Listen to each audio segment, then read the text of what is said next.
Stories of men who've seen a motherland they've dared to leave, a dream on the horizon to chase. A mother's hands that carefully weave a new life from her make-believe, a city with a hope and warm embrace. Ireland to Liverpool, generations hand in hand across the sea.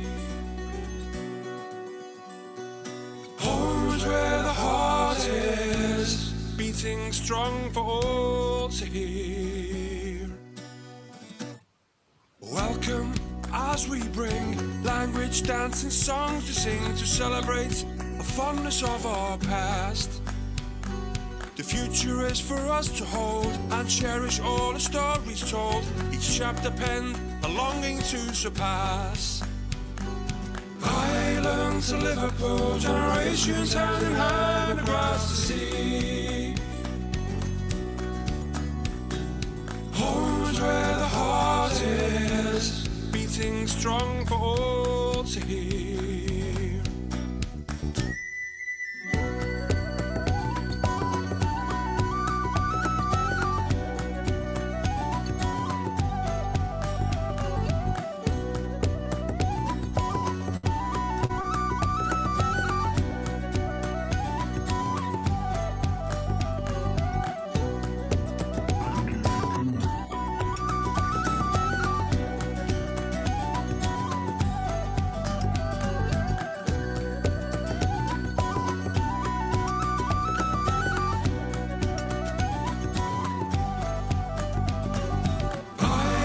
To Liverpool, generations hand in hand across the sea.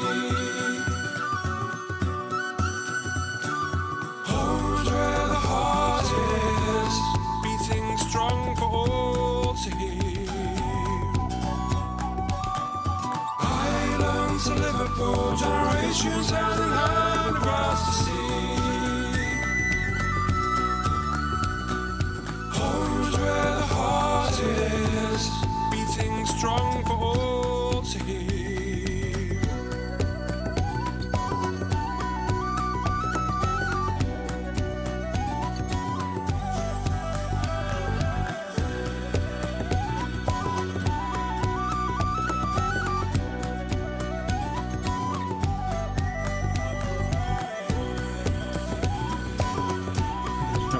Why?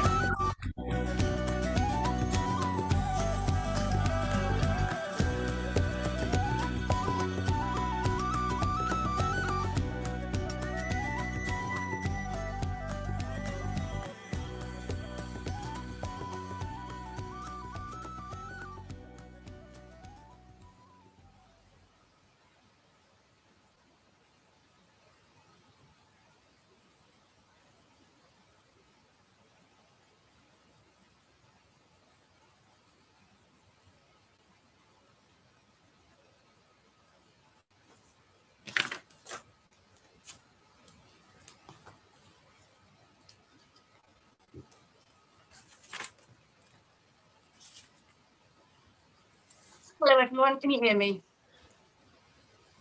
Double checking that I can be heard. Fantastic, thank you. So, welcome to the launch of Hidden History, the Irish language in Liverpool, written by Tony Birtle. I'm Emma, Director of the Liverpool Irish Festival, and I'm delighted to see so many of you here supporting this launch, World Book Day and Irish Language Week. Just a little bit of housekeeping. Please be aware that we are recording the session. We'd love to be able to see you, but if you prefer not to be captured, then please do turn off your cameras. Your mics will be muted until we come to the Q&A at the end of the session to just ensure that there's no disruption for the guests. So, to start you off, you'll see that Tony is with us, but as he's just recovering from surgery, we're going to go light on him now, and we're going to share a filmed interview with him and come back to him in the Q&A. We've got a brilliant lineup of speakers. These include a leading a leading authority on Irish history in Liverpool, Greg Query. Our partners, Writing on the Wall, represented by Kieran Hodges, Festival Board member and Irish speaker, Stuart Macaulay, and all three will do readings from the book, to which we'll have a Q&A with you all and Tony. So, without further ado, let me introduce poet, writing guru, and Writing on the Wall representative tonight, Kieran Hodges. Díogwich, Akarja. My name is Kieran Hodges, and I am a project manager for Writing on the Wall in Liverpool, and I just want to say how delighted I am to be working in partnership with the Liverpool Irish Festival for the launch of Tony's fantastic new book, Hidden Histories, the Irish Language in Liverpool. The legacy of immigrants into Liverpool is everywhere in Liverpool, not just the Irish immigrants, but there is a special place in my heart for those who came here in hard times and in good. Amongst many other cultural influences, the Irish impact on Liverpool can be seen in its buildings, its friendly demeanour, and its unmistakable language and accent. It's one of the only places in the UK where I don't have to modify my own accent in order to be understood. Language is the essence of our experiences, and through the years, you can trace how language comes to continually shape, mould, and influence culture. We at Writing on the Wall understand the value of language and how it has a positive, powerful impact on individuals and collectives. Through our project work, our Writer on the Block programme, and our 2-month-long annual festivals, we see how vitally important language, voice, and writing is to each and every one of us. Our upcoming WowFest programme will be delivered online starting on the 1st of May, running all the way through to the 31st, and you can find more information over at www.wowfest.uk. You can also get involved with our current Writer on the Block programme with playwright Kevin Dyer, and we'll be making some really exciting announcements about our next Writer on the Block tomorrow morning. You can check that information out on writingonthewall.org.uk. And there's a treasure trove of events and activity as part of Liverpool City Council and Culture Liverpool's Year of Writing, which Writing on the Wall are leading this year over at cultureliverpool.co.uk/Year of Writing. I want to thank Tony for his eye-opening account on the influence of Irish language in the city, for the Irish Festival for hosting this amazing event, and wish you all a pleasant and enjoyable evening. As my mother would say now, that there is a grand stretch in the evening. Slán go fóill agus feirmeid beo ag an am shot. I'm going to hand over now to Greg Query. Gora Malagat Kieran. Yív agus Fásilrov is Misha Greg Query, and I'm delighted to be introducing Tony's book. We produced a thinner volume some 10 years ago, which Tony has now broadened and updated. We were working on a budget then, and we've done a proper job of it this time, with design by Mike March of March Design. They also designed In Hardship and Hope some years ago.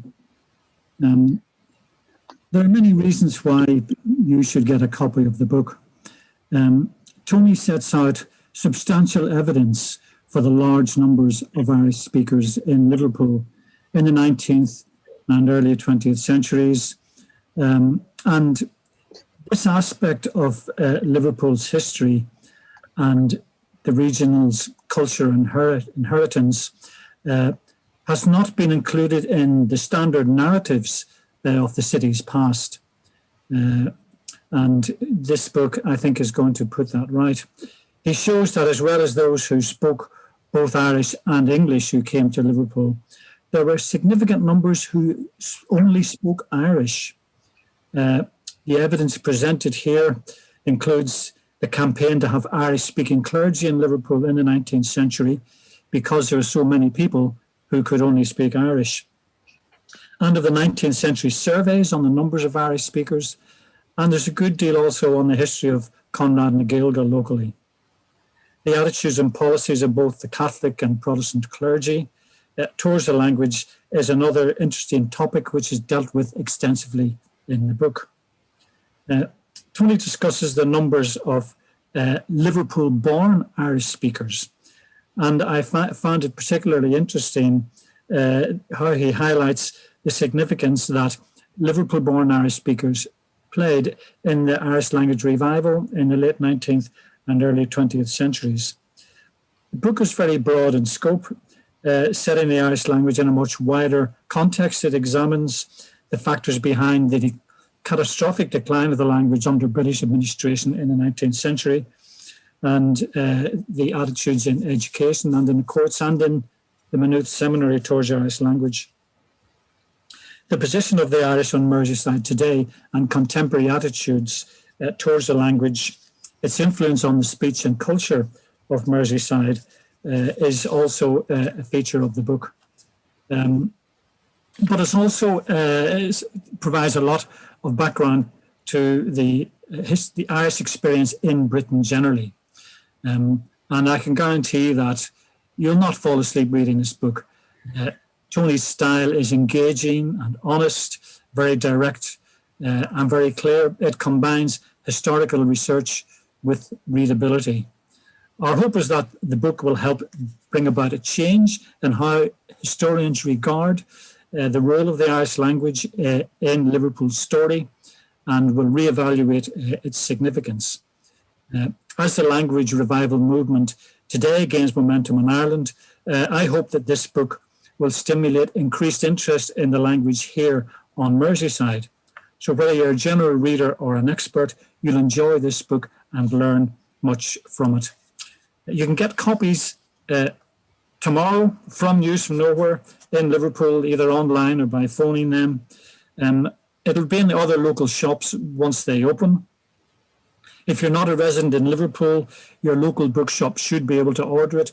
If they can't, contact the Irish Festival or me personally, and we will make sure you get a copy.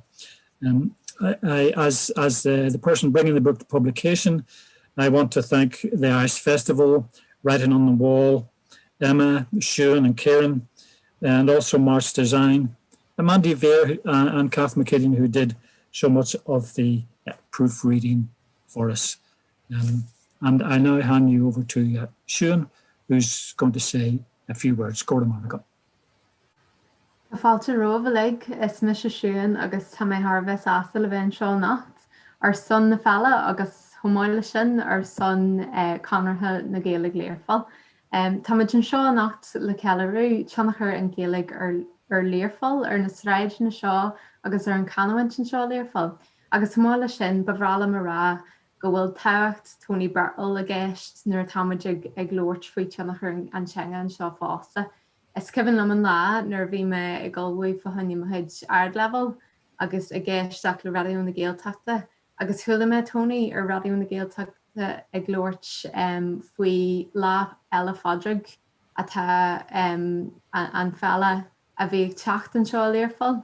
Bhí mé ar béis go raibh duine léirfola an leis an smacht atá agad an Gaeilge agus ní raibh nuair a tháinig mé an seo ní raibh sé bhád raibh a bhfuil me leis agus is mór an teannachar atá sé orm go fáil agus ar na daine ganú na Gaeilge fásta. Spragan silinn fiabhas a chur ar agad Gaeilge agus be sibh albalta seo a eáil daobh híon inis an grá agus an más atá agad an theanga tá an taide agus an leabhar seo deanta ag a thbhar agus málaíonn daobh le cóp a ail. So I'm going to say that in English as well, so don't worry. My name's Sian, and I'm here on behalf of the festival and also on behalf of Conradh na Gaeilge Liverpool. And we're here tonight to celebrate both the influence that the Irish language has had on Liverpool, on the streets here, on the people here, and on the dialect here. But as well as that, I'd like to say that we're celebrating Tony's influence as well, and the link that he has been in the long tradition that the Irish language has had in Liverpool. I remember well the day that I first heard Tony speak in Irish on Radio na Gaeltachta when I was studying for my A-level, and I was preparing to come to Liverpool to study as well. And after that, I met with him when I came here, and he has been an influence on my own Irish and on the Irish of everybody in Conradh na Gaeilge Liverpool, which is Liverpool's Irish Speaking Society, since then. And you know, he's been a huge influence on my own Irish, and you'll be able to see the love that he has and the respect that he has for the language as well when we go to this film in a couple of minutes. But the book that he has written and the research that he has done is absolutely fantastic, and I would advise everybody to get a copy and to read it. So I think we're going to go now into an interview that Greg did with Tony a couple of months ago, and we're going to watch a film of it.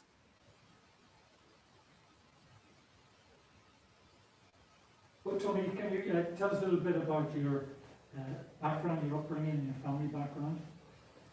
Yeah, I was born in Walton Hospital here in Liverpool in 1954.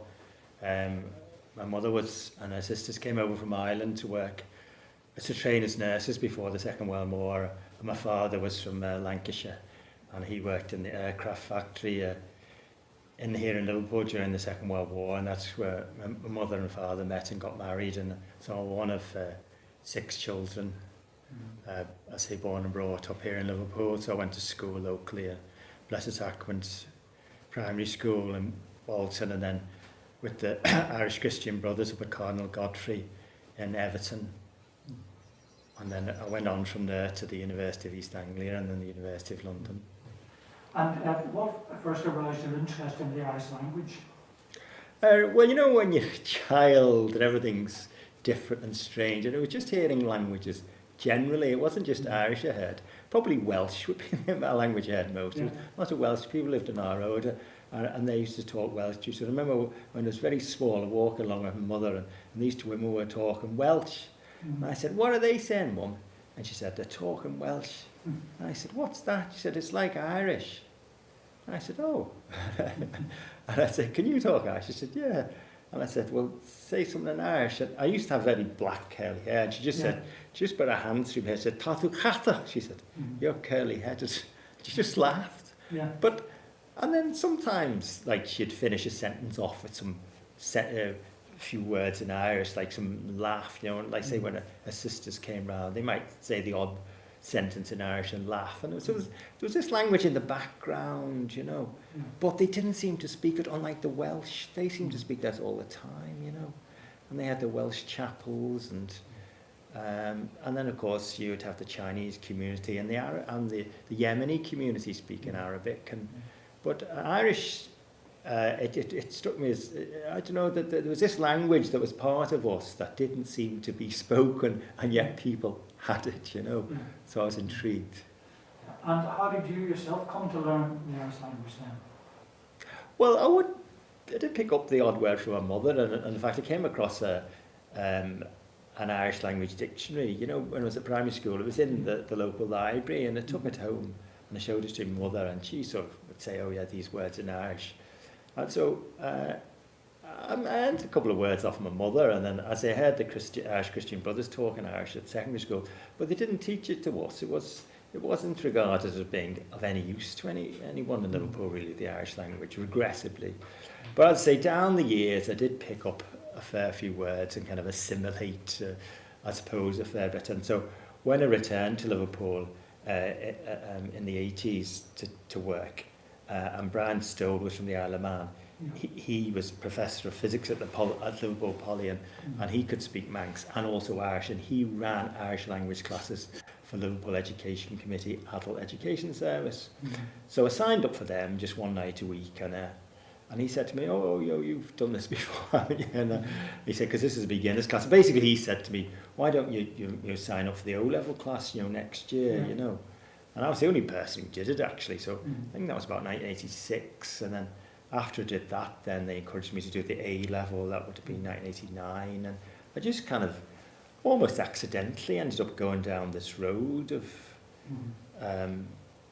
doing these examinations in Irish. So you've gone on to teach Irish yourself to students in Liverpool, Yeah. and also made connections with the Irish language speakers in Ireland itself. That's right, because when Brian left to return to the Isle of Man, and I said to him, "Who's going to take over your class when you've gone?" And he said, "Well, I'll put your name down." He said, I said, "What?" He said, "Well, you're a qualified teacher." I said, "Yeah, but you know, I'm not in Irish." He said, "Well, you can do an in-service course." So he gave me this leaflet for the college over in Donegal, you know. So I signed up for that, and that was the one summer. And it was all through Irish, the entire course. It was a course for teachers who wanted to teach Irish to adults. So I did that, and I got the certificate at the end of it. So I felt a bit kind of more genuine then. And then, but through being at that college, I used to go hill walking a lot, you know, on my own. And they told me they were thinking of getting a hill walking course going. So they asked me would I draw up a list of the best walks in the area. I said, "Yeah, sure."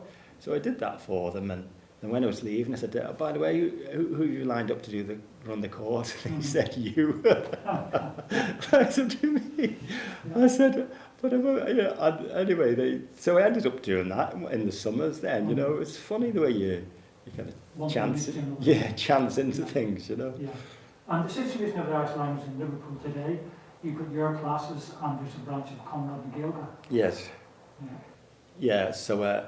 Well, at first, as I took over Brian Stowe's class, that was for Liverpool Education Committee Adult Education Service, and then and then I taught then classes at the University of Liverpool, further Institute of Continuing Education, and then ended up just teaching it in the Irish Centre. It was more kind of informal there, and laid back, and that was through the Gaelic League, Conradh na Gaeilge, which is the Irish language organisation, which has kind of been functioning in Liverpool since 1896. So I got to know some of the older members of the organisation, and they kind of opened my eyes really to this kind of continuous history of the Irish language in Liverpool, and the fact that so many famous writers like Piers Paisley and Norma Borthwick and so on had been born in Liverpool. And can you tell me a little bit about those two you just mentioned, their role in the Irish language revival in the early 20th century? Yeah, well, probably Norma Borthwick. She was born over on the Wirral there, Bebington, and her mother was Scottish. But anyway, yeah, she was around at the late 19th century, and she must have had family connections with Ireland, because she attended various events connected with the land war, the evictions and so on. So she wrote various articles about the evictions that were taking place, and she got involved with the Gaelic League in the late 19th century, and she entered the Oireachtas, that's the big Gaelic competition, in about 1900, and she won this essay writing competition, all in Irish, and she became very prominent in the organisation, and she eventually became secretary of it. But she was a very well-known writer and so on.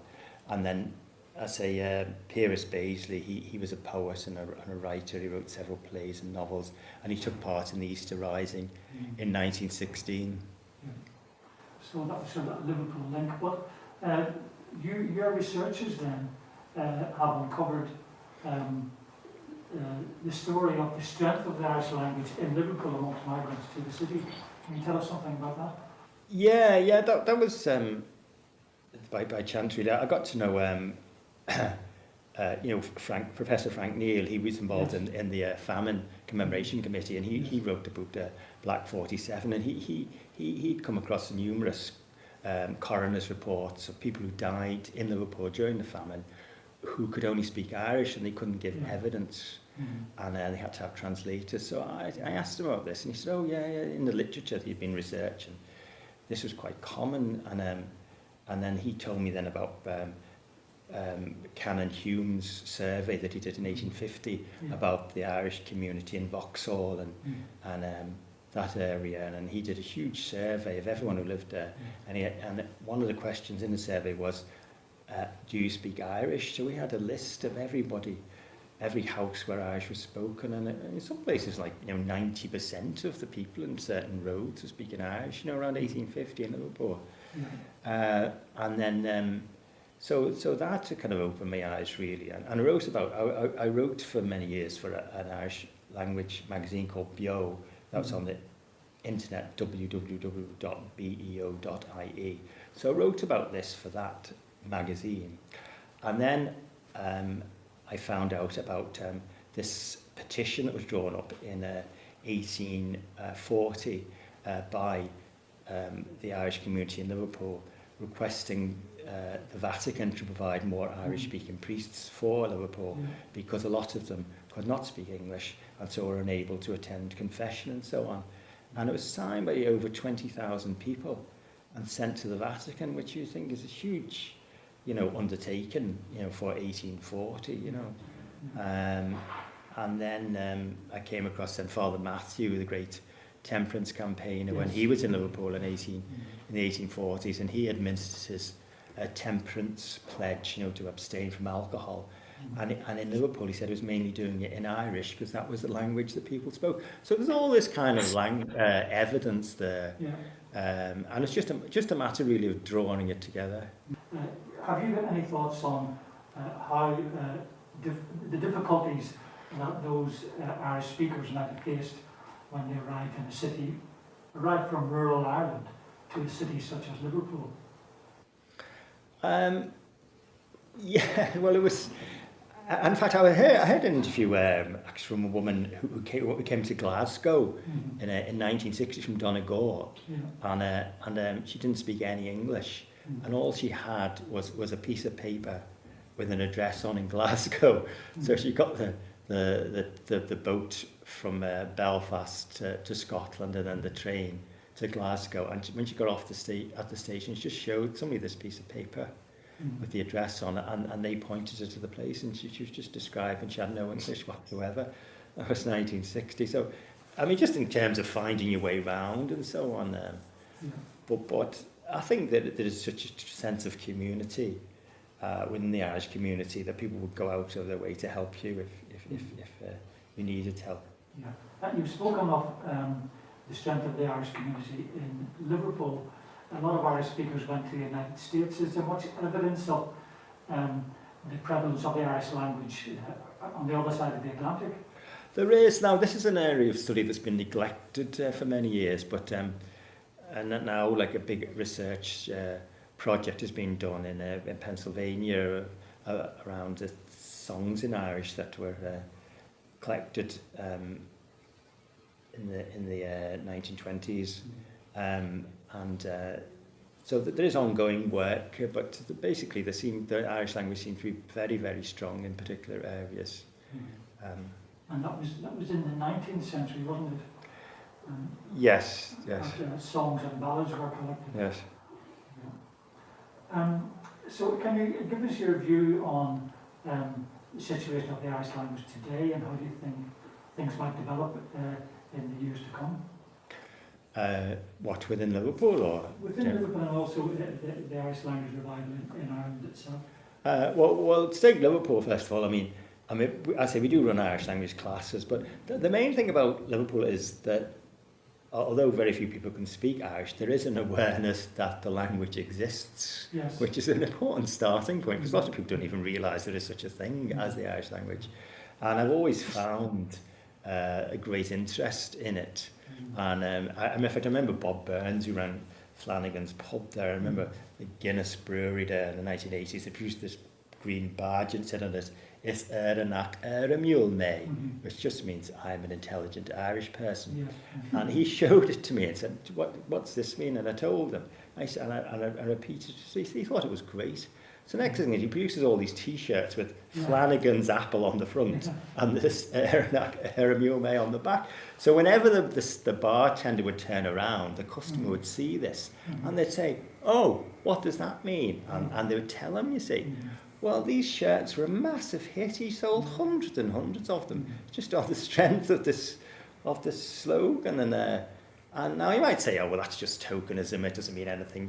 But what it shows is people were well disposed to the language. They're interested in it. They wanted to know how it sounded, and they wanted to buy the shirt. And you get a lot of that. And I suppose the latest thing would be when that man Sean Cox was injured outside Anfield, and he was one of the Irish supporters who come over to follow Liverpool, and when the Liverpool supporters wanted to show their support for him, they made a banner saying, "Sean Cox, you'll never walk alone," and they rang me up at the Irish Centre and said, "What's the Irish for? You'll never walk alone." And they put it in big letters, "Ní húlí tú in the ain a go Joe."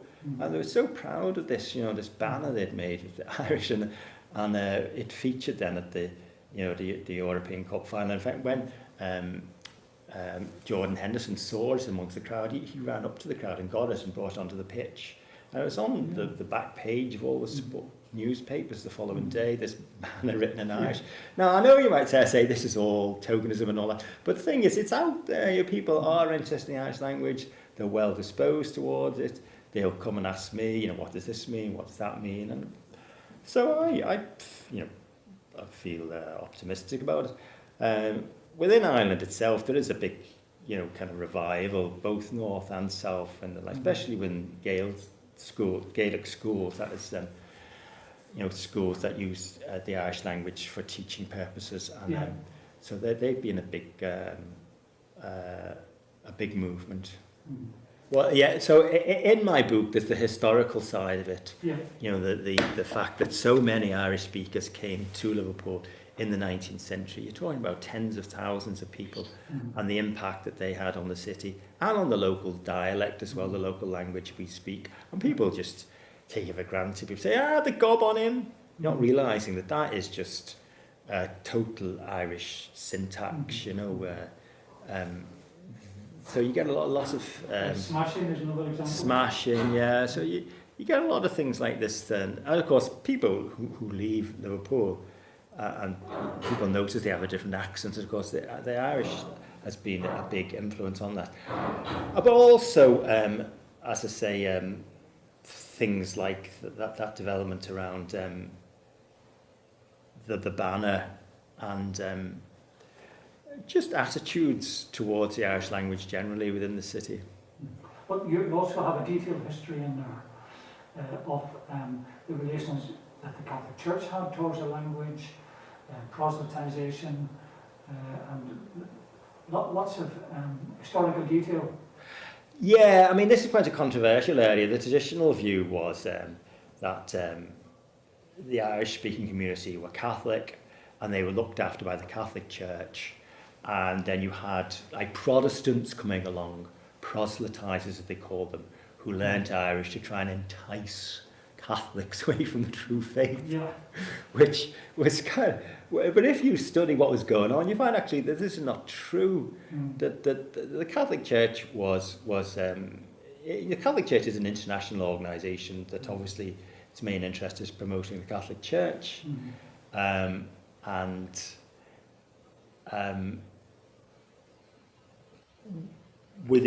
for the Irish community in England, they felt the way forward was for them to learn English as quickly as possible and to assimilate.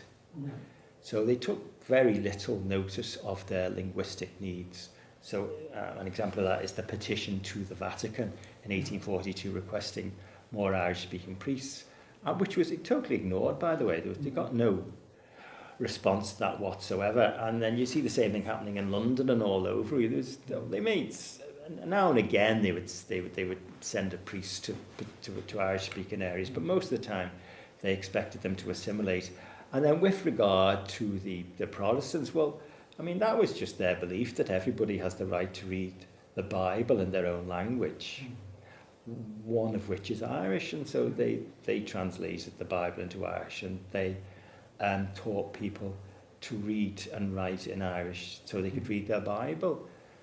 Now, you might say, oh, that's just a conspiracy to entice them away from Catholicism, but it was part of their belief system. Plus, it did help people to be literate in Irish at a time when the Catholic Church was not interested in doing that.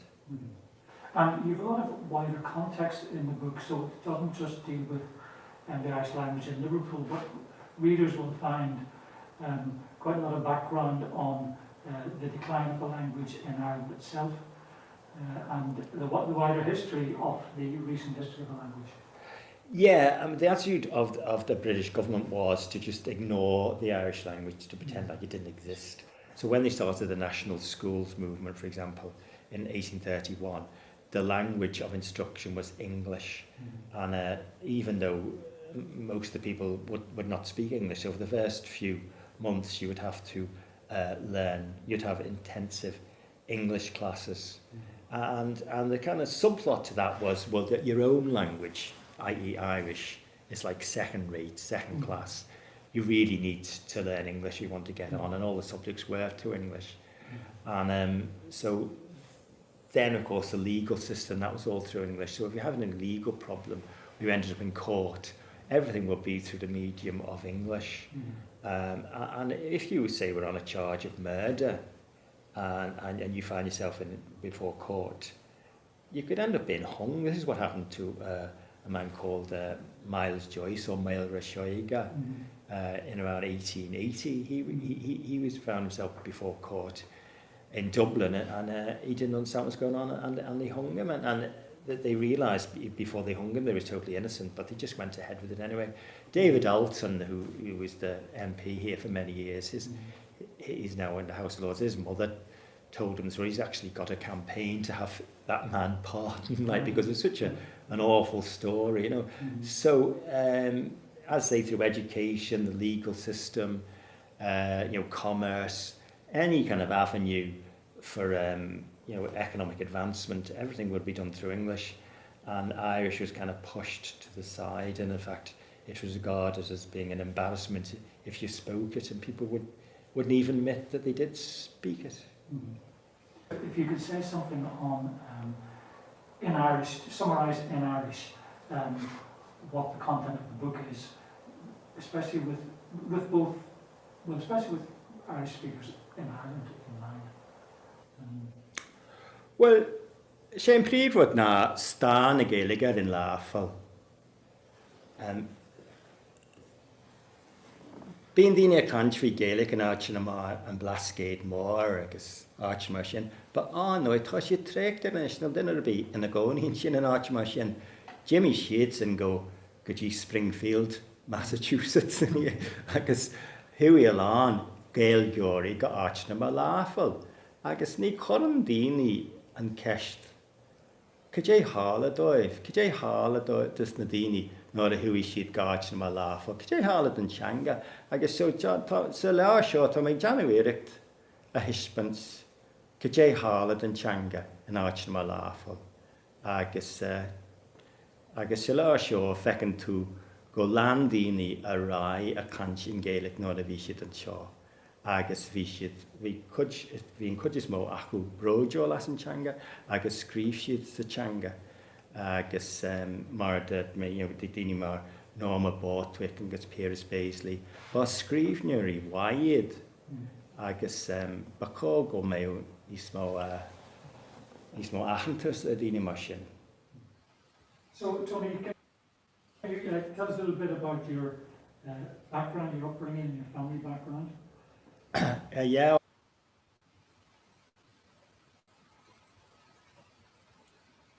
Sorry, I re-clicked that and it began again. I hope you enjoyed that. Who's picking up the next reading? That's me. So, okay, I have a copy of Tony's book here, and I'm going to read a wee piece out of it. It's a piece that he's mentioned in the interview that he did there with Greg. So I'll read that first part, which is on page 31, about the petition that some Irish, well, half of the Irish population in Liverpool organised to go to Rome to ask for more representation in their faith. So matters came to a head in Liverpool in 1842 when 24,000 Irish Catholics, representing nearly half of the Irish-born residents of the city, signed a petition to propaganda in Rome. The petition was organised by a local Irish society led by cattle salesman Charles Leonard, publican Jack Lanigan, and customs officer Edmund Griffin. The name of this society is illegible on the manuscript in the Vatican archives. This highly significant document was uncovered by Peter Doyle when he was researching his book, Meters and Missions in Lancashire, Liverpool 2005, and sheds much light on the size, strength and piety of the Irish-speaking population in Liverpool and the lack of interest in them on the part of the Vatican. The petition claimed that very little was being done to help the Irish spiritually, and that some English Catholics were even putting obstacles in the way of the few Irish priests who tried to help. The main lack, the petitioners claimed, was of priests who could speak Gaelic, so that large numbers could not go to confession. Even the mission of St. Patrick's, built specifically for the Irish, had no Irish priest. And I'll read you another wee piece, which is from page 71 about Abraham Hume, who Tony also mentioned in that interview as well. Abraham was from Hillsborough, County Down, and he was a vicar in Vauxhall in North Liverpool from 1847 until his death in 1884. He was both an explorer and a historian who wrote more than 100 books and pamphlets. He also wrote articles for the Ulster Journal of Archaeology, which incidentally was keen in promoting the Irish language. Amongst his many interests was the use of statistical techniques to analyse the religious practices of the community in which he lived. According to his statistics, out of 1,580 Catholic households in the St. Stephen's district, 869 of them spoke Irish and 711 of them English. His analysis covers every street. For example, in Leigh Street, out of 89 households, 78 were Irish speaking. Narrow passageways running off Leigh Street led into 25 courts, which housed another 90 families, of whom 75 were Irish speaking. So the population of this short street and its adjoining courts were a staggering 1,110 people, comprising 179 families, of whom 153, or 85.5%, were Irish speaking. This would clearly represent a strong, sustainable community from a linguistic point of view. Most of the other 51 streets and 422 courts in St. Stephen's and Vauxhall contained a number of Irish-speaking families, so it would have been possible to have lived in the area and socialise in Irish all the time. In such an environment, it would have been perfectly feasible for monoglot Irish speakers or people with very little English to have got by. That's An Gaeltacht Beag in Lace Street. And I think Kieran's going to give us another little piece out of the book now as well. Yeah, wonderful. I don't know if everyone can see me. Someone can spotlight me, that would be great. I can't seem to see myself. This extract is about Norma Borthwick, which was mentioned in the interview as well. Norma Borthwick, 1862 to 1934, was to be one of the best known figures of the revival movement. She was born in Highfield, Higher Bebington, on the Cheshire side of the River Mersey, which now forms part of the county of Merseyside. Her father was listed as a general merchant on her birth certificate. Her mother was from Edinburgh. She first came to prominence in Ireland during the Land War, when Plan of Campaign activists encouraged English visitors to witness the widespread evictions taking place. MPs were amongst those who went to Ireland as observers. One of these, Charles Conybeare, the 36-year-old Liberal representative for Camborne and Cornwall, was arrested in 1889 and imprisoned for criminal conspiracy, namely the Plan of Campaign. The eviction he witnessed took place on the Alfert estate in the strongly Irish-speaking area of Falcarragh, County Donegal. Norma Borthwick, a gifted artist, sketched the events she witnessed there. Her work appeared in a special supplement in the United Irishmen in October and November 1890. She became active in the Gaelic League in Dublin soon after its formation in 1893.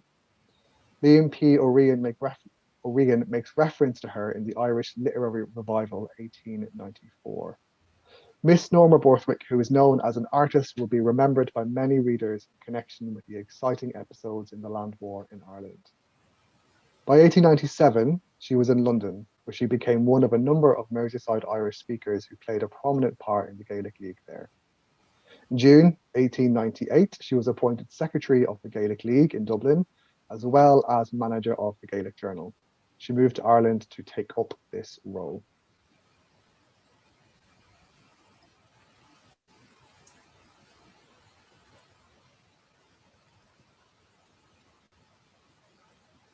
Thank you so much for that, Kieran. I think we're going to go to Tony now, who's going to make some remarks about his interview. Tony. Yeah, I know this is primarily a historical book, but it is very relevant to the contemporary events. You might have been following the story about the family in Coventry who were refused permission to put an inscription in Gaelic on their mother's grave. All they wanted to write in was in our Gaelic Joe, in our hearts forever. And an official in the Church of England refused them permission to do this.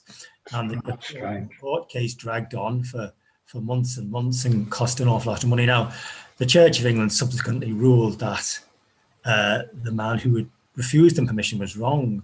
But what you see there now in 2021 is that there still is suspicion and animosity on the part of some people towards the Irish language. And I have to say that was the opposite of our experience of the Church of England in Liverpool in 1993, which was the 100th anniversary of the founding of the Gaelic League in 1893. The founder of the Gaelic League was Douglas Hyde, who was the son of a Protestant clergyman. And he married a Liverpool woman in St. Nicholas's Church of England in Blundell Sands. And when I approached the vicar there, the Reverend Roy Baker, and asked him, I told him about this, and he immediately got the marriage register. He was delighted to see that Douglas Hyde had signed his name in Irish in this book. And so I said, any chance we could put a plaque up? And think he might put something in the foyer, something. And straight away he said, no, we'll put something right by the altar. And he steamrolled the thing through this court system they had, and it was fantastic. So 100 years to the day, on the 10th of October 1993, we had this unveiling ceremony in this Church of England in Blundell Sands, a full church service, and he dedicated this plaque, and it was such a fantastic occasion. We had tea and sandwiches afterwards. And then the same thing then happened in 2008 when Hilary Pyle, she wrote a book about Francisca Trench. She was the Gaelic speaking artist who was born in the vicarage of St. John the Baptist Church in Tuebrook here in Liverpool. So once again, I approached the vicar there, the Reverend Canon Paul Nina, and told him about this. Once again, totally delighted. I said, any chance we could put a plaque up in the village? Of course, he said. We arranged it all, organised the event, gave us a guide. The plaque was unveiled. And then he said the highlight of the afternoon, he said, was when the Liverpool Irish Flute Band played Aaron Nevian on the steps. So it was great. So, what I'm trying to say is, our experience of the Church of England in Liverpool has been very different from that of the poor people in Coventry. But it does highlight that this is a contemporary matter. And then, of course, there's still the lack of an Irish Language Act in the north of Ireland that was promised under the St. Andrew's Agreement of 2006. So the Welsh have the Welsh Language Act, the Scots have the Scottish Gaelic Act, but still no Irish Language Act in the north of Ireland. So the issues that I raise in my book are still relevant, I feel. Thanks ever so much, Tony. I think we're going to do a little bit of a question and answer session now, because we've got so many people here. I might struggle to see you. Would people pop their questions either into the chat or using the participant button below, use the raise hand button so that it will bring you up to the front and I can see what you're asking. So yeah, we'll just wait for any questions. Otherwise, wave maniacally and there's a chance I might catch you. I've got a question, Emma, just while we're waiting for people to kind of input. So Tony, in the book, I know you talk about the specifically the city centre where a lot of Irish people were kind of concentrated in those, especially in the late 1800s. And my question is about, did that kind of spread out, and where did that Irish go, if you know? It did spread out, yeah. And oddly enough, Woolton was one of the big. A big quarry was opened there in the 19th century, and a lot of Irish people went to work there, and quite a lot of them apparently spoke Irish. And then, of course, in St. Oswald's parish in Old Swan, they set up a branch of the Gaelic League there. So it's clear there was an Irish-speaking community there as well. So you do get it cropping up. And then over on Rock Ferry on the Wirral as well, that was a bit of a hive of activity as well. Any other questions? Looking for hands, or signs, or chat messages. Okay, I'll ask one. Where do you think the Irish language in Liverpool is going to go from now, Tony? Well, I hope that the current interest in it will increase, and that more people will start attending Irish language classes, and a lot of people now are learning it on that app. What's it called? Duolingo, is it? There are avenues for people to learn bits of the language, and that is happening, So that it's great that there are avenues that people can go down. So I just hope that people continue their interest in it. Maria Watson has asked, just bear with me one moment, can you give some direct examples of the Irish language on Liverpool speech, please? Gob is one. Yeah. Shut your gob, it's from... Well, it is a bit of a minefield. It's a bit of a controversial area. Some linguists will disagree with what is said, but I mean, smashing, that's... When people say that in Liverpool a lot, it's smashing. That just means that's great in Irish. And that's kind of shortened to smashing. And then, of course, tarawak, that was a very common expression when I was a youngster, in the 60s. Tarawak, that just means goodbye. mate, you know, but that's just tua'r ara, which just means take a whack, son. And like my mother and her sisters recognise that as Irish, you know, ta-ra. To them, that was just tua'r ara. You know, almost the same, you know. But you see, these things are so interwoven into the language that people kind of find it difficult to unpick them. You know, and you say something, well, that's Irish. They say, what's Irish? That's just Scouse, you know. Yeah. Tom Brown has asked whether or not you might be able to say a few words about the influence of Irish language on English and accent, but also how that relates to Hiberno English. I think that sort of crosses over with what you were just saying, but I wanted Tom to have his moment in the sun. Hiberno English. Well, once again, that is you know, mainly English words, but using Irish syntax. So the example I gave at the beginning is, you know, the gob on him. Gob is just an Irish word for a beak, but it's used as a slang word for mouth. So the gob on him just means the mouth on him. Now, you don't say that in standard English. You say, look at his mouth. But in Liverpool, we say, the gob on him. Because everyone understands that, and it's just there. And there's loads of stuff like that in Liverpool that are just mixed up in the language, and people don't even think about it. Karen Lawler has asked what the name of the person who carried out the Irish-speaking survey was, and whether or not it was available to see. The Irish-speaking survey, that was the Canon Abraham Hume, and that's in the Special Collections Department at the University of Liverpool. So, you know, if you get permission off the university, you can go in, and in fact, they let you photocopy it. It's only about 20 pages, you know. So they're very open with it, you know. Catherine Doolin, friend of the festival, has asked, do you know the amount of Irish speakers who were in the Liverpool Irish Volunteers, and whether that was a large or small number? The short answer, no. I mean, there were a lot. And in fact, Piers Baisley, he was a deputy commandant during the Easter Rising. He was deputy to Ned Daly, and he was like obsessed with having all his volunteers speaking Irish during the Rising. That was the main thing he speaks about, you know, that we all spoke Irish during the Easter Rising, you know. So yeah, I mean, certainly the language was you know, an integral part of what was going on.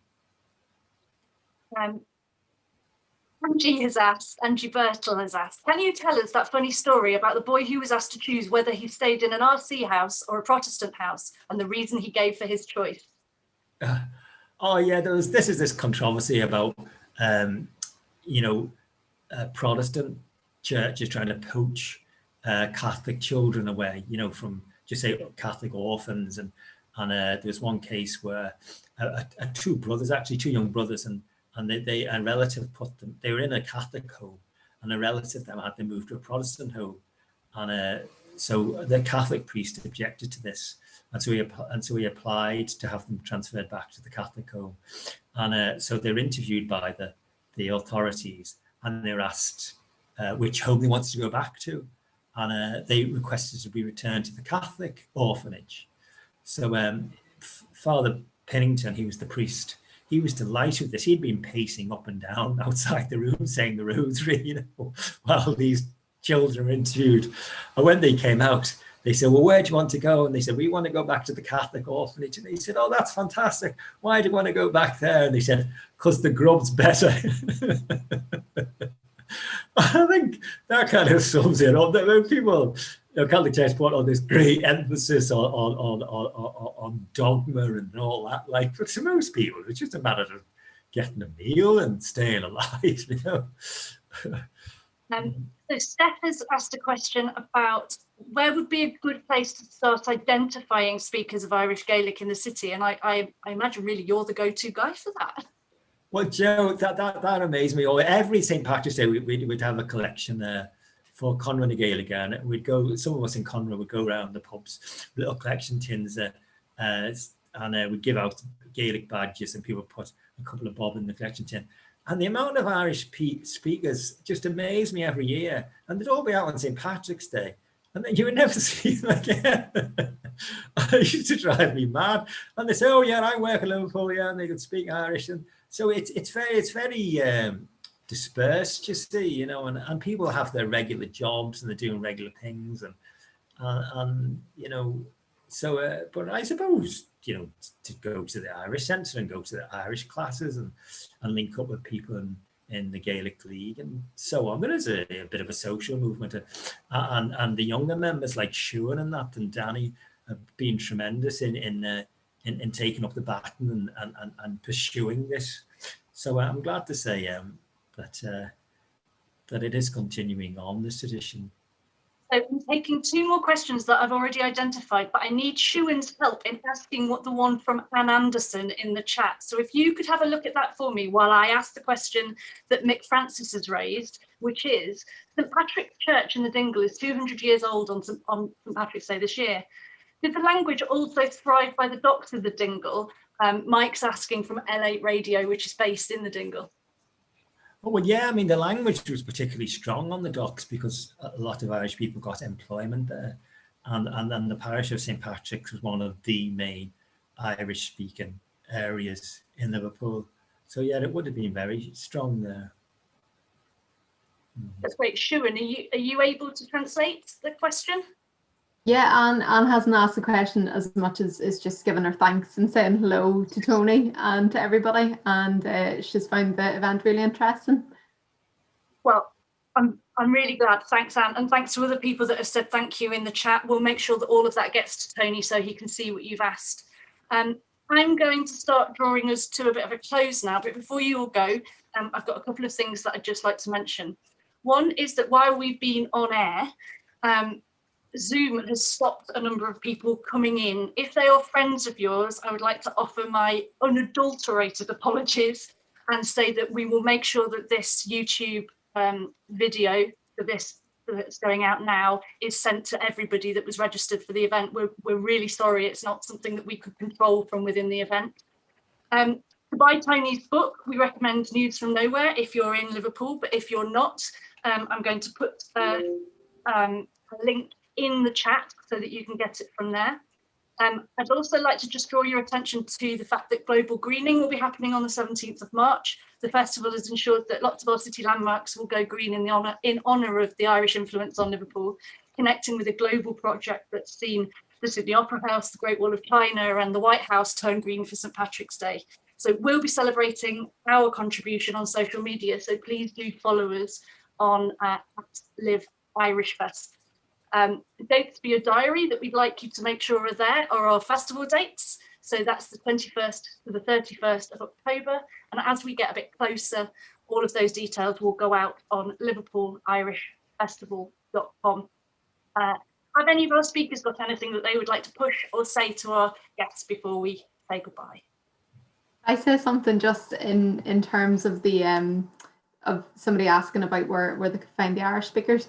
You can get in touch with us, Conradh Ní Gaeilge, as well. We've got an email address, which is learfulcnag@mail.com.